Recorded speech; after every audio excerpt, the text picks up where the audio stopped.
Today is day 5 of the March 87 7-day retreat.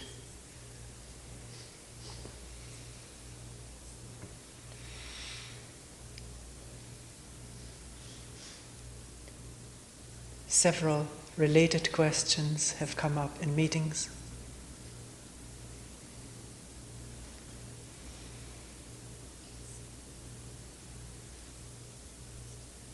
What is the meaning of my existence? Why do I exist? What is the meaning of life in general? What is the purpose of my life? What responsibility do I have in life or toward life?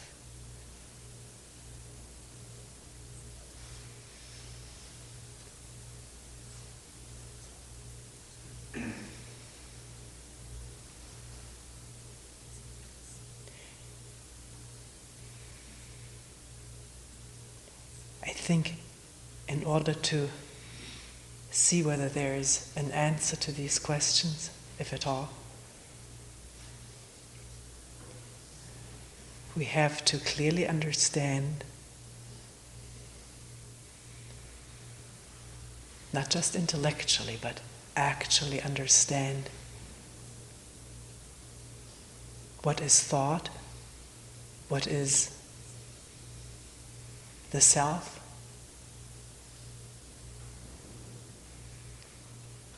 self-image, and what is actual perception, awareness, attention. All these words right now taken more or less synonymously.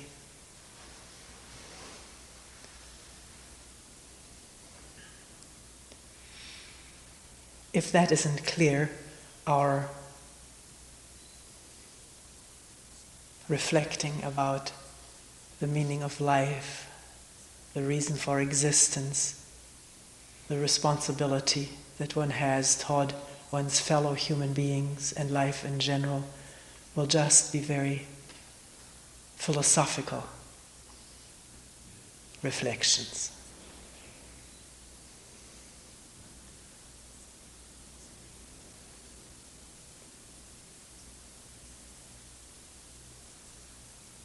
And the question, what is the difference between thinking and awareness, thinking and seeing, has also come up in meetings.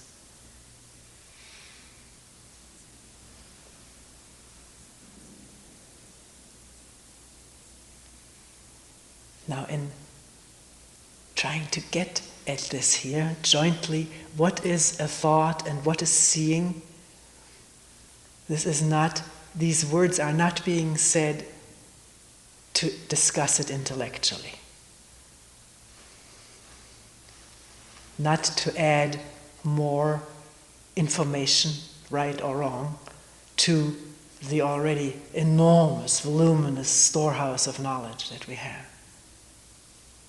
Maybe we have much better knowledge about what philosophical knowledge or scientific knowledge about what thinking and the self is than what will be talked about here. What is talked about here comes from looking, questioning and looking and listening, and it is an invitation to do this jointly beyond the words that are being said. Allowing the words to evoke and then look at what is evoked, the image, and so forth.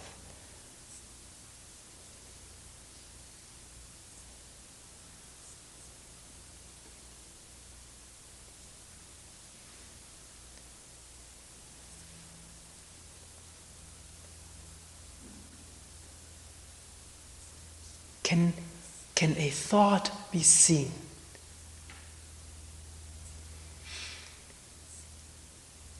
And not just thought about.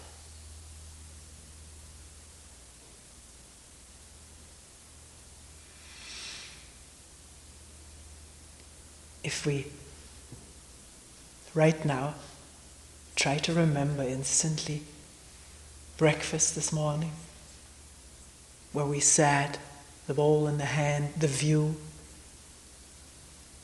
That's thought and image. These are interchangeable. It's the same process. Imagination. One can see, can't one, oneself sitting and holding the bowl and the feel of it even, and the spoon, the taste of it, and looking up the view of the hills or wherever one was sitting. One can imagine that. That's imagination, thought, image, remembered.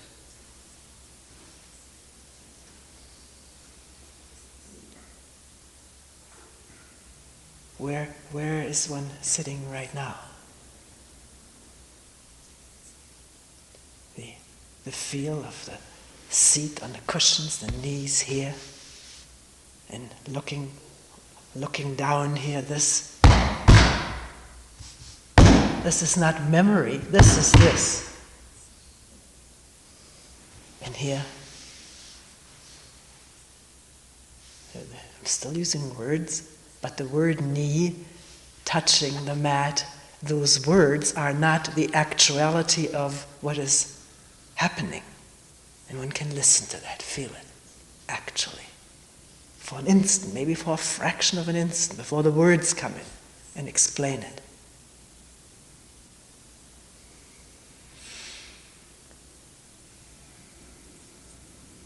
There's also a memory of it, a memory of that sound that was made a moment ago. That's thought, that's memory. This is not memory, is it? It's actual. One can give that immediately a name, a description. She's pounding the floor with her flat hand and makes a sound. And those descriptions, which may arise instantly, they may not, but they may arise instantly, can one see instantly that those are words and descriptions and not this? What is this? Without a word, it's this.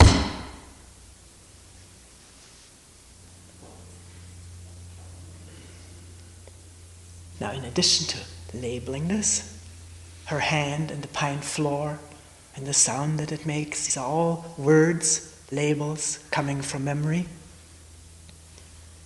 One can also psychologically react to this, saying, she is being zenny right now, as a reaction. That's a reaction. Comes from one's knowledge and memory of what one calls zenniness. One may have never used that word, but one can understand it. One has enough other associations with it to understand that word. But this is just this. It's not the word, it's not the description, it's not the reaction to it. The reaction may go further. One may say, why is she like that? I don't really appreciate that. Couldn't she find something less this way and more that way? She's done this before. I've heard it many times. Can she think of something new?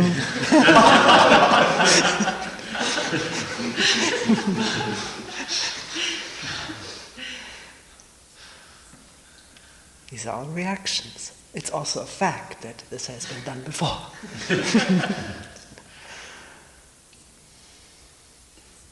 Does the fact that it has been done before and is remembered and reacted to impede the perception of this?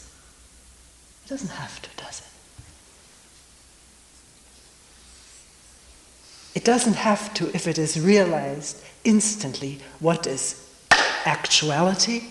And the word actuality is not this. This is, I don't know what it is. What is it? We start belaboring it with words. But this is unnameable in its wholeness, totality, fullness.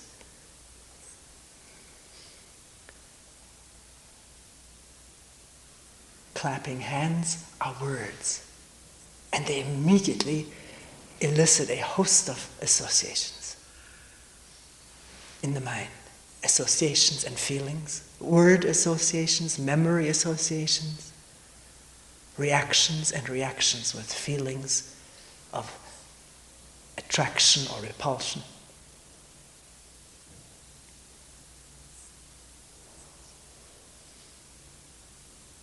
The feeling of attraction or repulsion, as well as any reaction or labeling, is accompanied physically as a physical orchestration to our words and associations and reactions of pleasure, pain. These are the extremes, maybe in all kinds of states in between, of tension, anxiety, anger.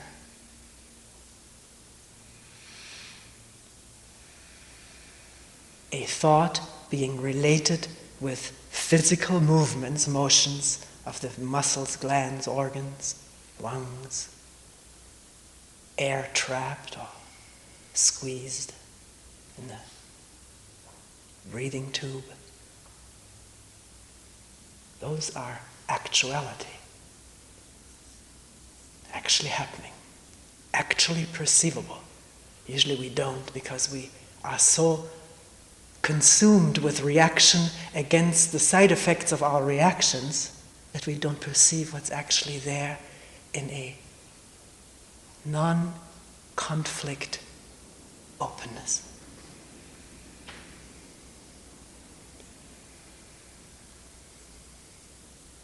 Non-opposing openness.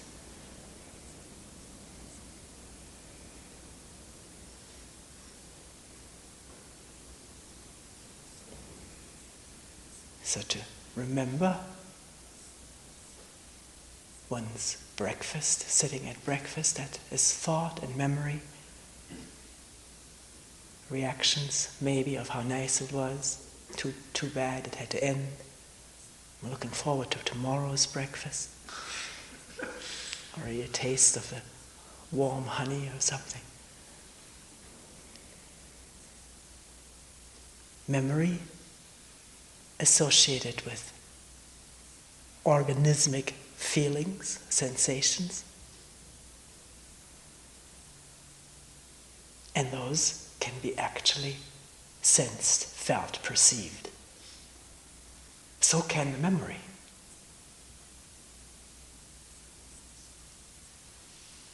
Sitting on the chair, holding the bowl, can one see that this is a memory?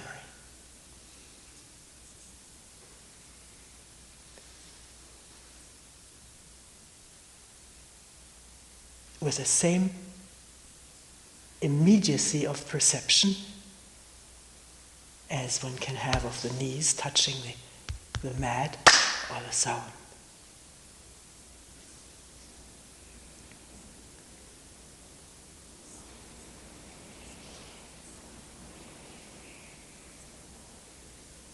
Not just awareness of a thought,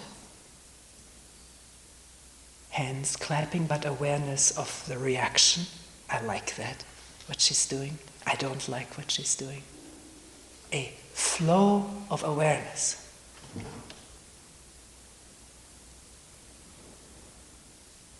Of reaction. And associated physical feelings.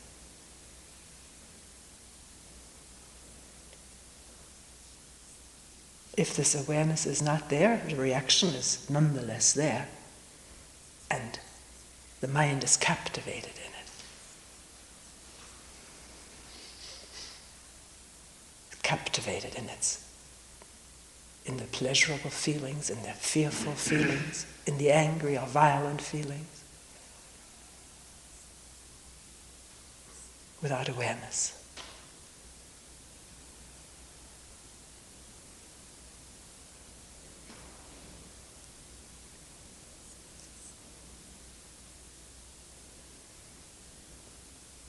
There's an instant of awareness of a physical feeling or a thought.